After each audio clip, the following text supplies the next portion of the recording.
नाज़रीन, कराची के इलाके शेरशाह प्राचा चौक वेझो धमाके में PTI एम आलमगीर ख़ान के वालिद समेत 14 ॼणा मार्च विया। 15 माण्हू ज़ख़्मी थिया, जॾहिं त मार्च वियलनि जा लाश ट्रामा सेंटर मुंतक़िल कया विया।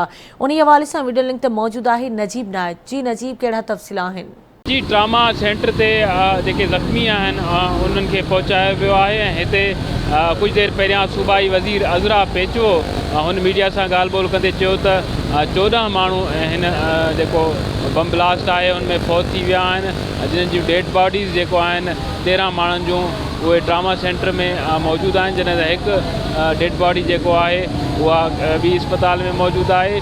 जॾहिं त कुझु माण्हुनि खे बंस जेको अस्पताल आहे सड़ी वियल माण्हुनि लाइ उते जेको आहे कुझु माण्हू ज़ख़्मी उते मौजूदु आहिनि। केतिरा ई माण्हू जेके आहिनि उहे हिते अञा ताईं ज़ख़्मी मौजूदु आहिनि। सूबाई वज़ीर अज़रा पेचवो चयो त हिकु माण्हू वेंटिलेटर ते आहे, केतिरनि ई माण्हुनि खे मथे में धक लॻल आहिनि। हुन चयो त उन्हनि जी हालत बि तमामु घणी ख़राबु आहे।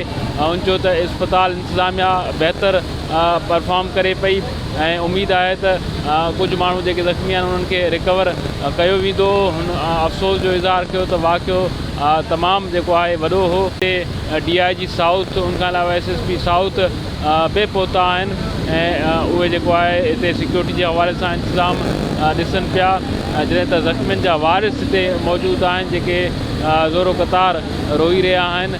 ऐं उनखां अलावा अस्पताल इंतिज़ामिया जेको आहे उन अस्पताल में जेके ॿिया मरीज़ आहिनि उन्हनि सां मिलण लाइ जेको आहे पाबंदी लॻाए छॾी आहे। अस्पताल जे अंदरि दाख़िल थियण ते पाबंदी लॻाए छॾी आहे। मुख़्तलिफ़ अमलदार बि जेको आहिनि अस्पताल हिते पहुचनि पिया, जॾहिं त सूबाई वज़ीर वाक़े वारी जाइ जो मुआइनो कयो आहे। हुते इंतिज़ामिया हींअर पहुतल आहे। जी।